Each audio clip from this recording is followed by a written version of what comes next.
posted April 1, 2018, 13 hours, 58 minutes and 14 seconds. Fresh concerns have been raised about the treatment of inmates at Perth's Bandy Up prison after a woman gave birth alone in her cell, despite calls for help.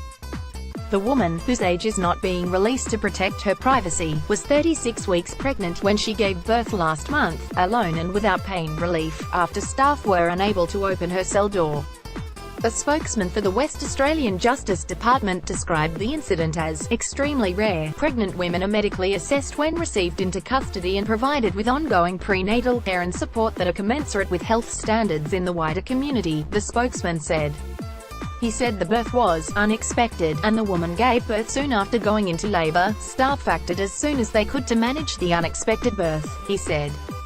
The circumstances of the incident are being reviewed to ensure any necessary improvements to procedures are made. This would have been highly traumatic. The Independent Inspector of Custodial Services, Professor Neil Morgan, said the incident raised serious concerns about the treatment of prisoners. This was potentially a dangerous situation. Of course, with a birth, something could have happened to the mother or to the child, he said. But, obviously they got in relatively soon after the birth and provided assistance. He said the incident would have been stressful for all concerned. This would have been highly traumatic for the woman herself. But it also would have been traumatic for those staff who wanted to render assistance and were unable to do so in the time they would have liked, he said.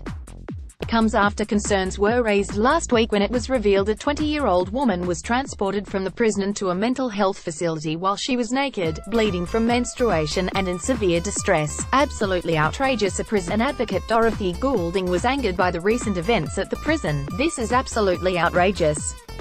Things seems to have gone from bad to worse in the prison sector, Goulding said. Last year the incident where the young woman who was transported naked whilst menstruating, it's inhumane. The whole notion of someone giving birth alone in a cell is just appalling. It's such huge risk for mother and child. The dangerous situation of this can't be too strongly emphasized. It could have had dire consequences. The incident is being reviewed by the Department of Justice. Topics: prisons and punishment, government and politics. Perth 6000.